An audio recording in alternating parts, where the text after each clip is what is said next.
Hello, hello, hello. This is your message from the universe for 10/24/2020. This is the rune Nathis. Now, Nathis is the rune for pain, constraint, necessity, but it really speaks about the temporary pain that we go through as we start to shift, as we start to change, and those situations as we're on this path that have to change. And often it can be difficult to make the choice to change that. And if you've been watching my readings for at least 2 months, you know that this is a theme that comes up over and over again about how if we want the future that we see in our minds, we have to change where we are. And we have to be willing to make those changes in the patterns and the lifestyles and the relationships that we have now. And in this reading, that's really what this Nathis is talking about. It's directly addressing a situation in your life. This could be a relationship, it could be a project, it could be a business, it could be a job. And in this relationship, it's really speaking about futility.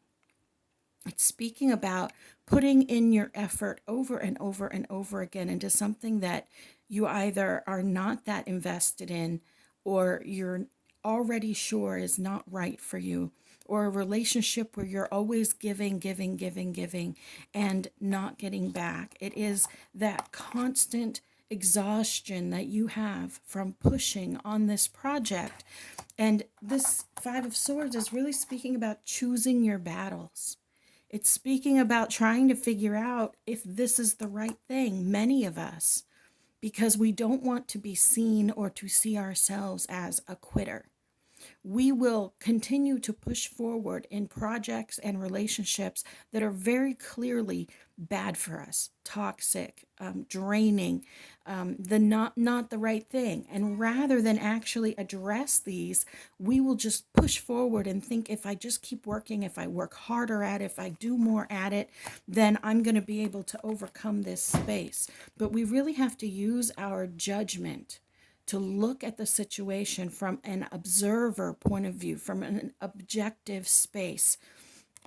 This situation that you're in, you want to be very sure that, number one, that you're being compassionate with yourself, that you're not doing this out of some form of self-sabotage or self-punishment because you don't believe that you're worth more, or because you are worried that you will be labeled a failure, or because you are worried about the judgment of others, or because you feel like if you give up on it, or if you stop doing it, or if you walk away from that relationship or friendship, that you're the bad guy. You have to let go of that and look at it from a space of objective, of observer, of looking at it and seeing, you know what, I don't care what other people think about me. I care what I think about me. If you're looking at yourself and thinking that you're a loser because you walk away from something, you're the one thinking that. Shift your perspective, shift the way you see it. Say, hey, no, I'm not a loser for walking away. I'm smart because I'm not giving any more of my precious time to that particular situation, that particular relationship.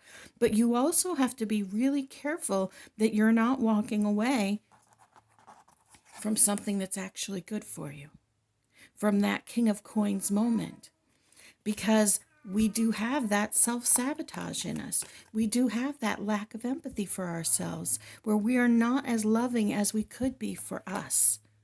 So that's why this space of judgment, of this non-judgmental judgment, where you don't use the judgment that society has taught you, and rather you are using the judgment of an unconditional love, the judgment of kindness and compassion and empathy on your own actions and your own choices.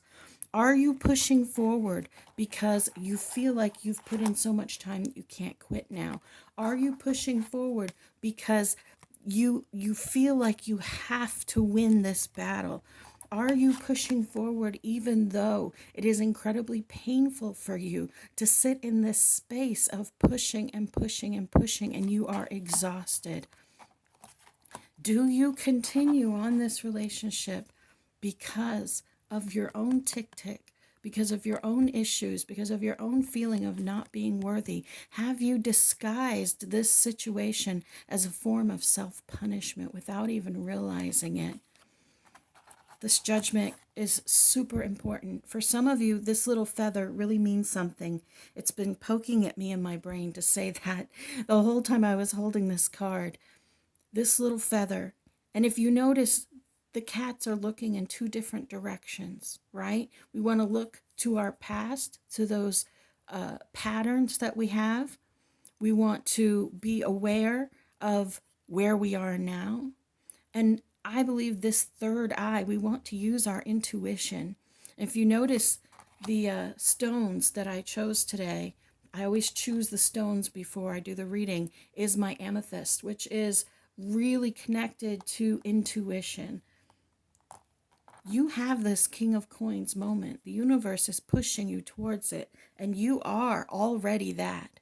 It is just a matter of pulling away the layers of human that we put on top of this King of Coins and recognizing what is self-punishment and what is us propelling ourselves forward into our destiny. You are beloved, you matter, you are so loved.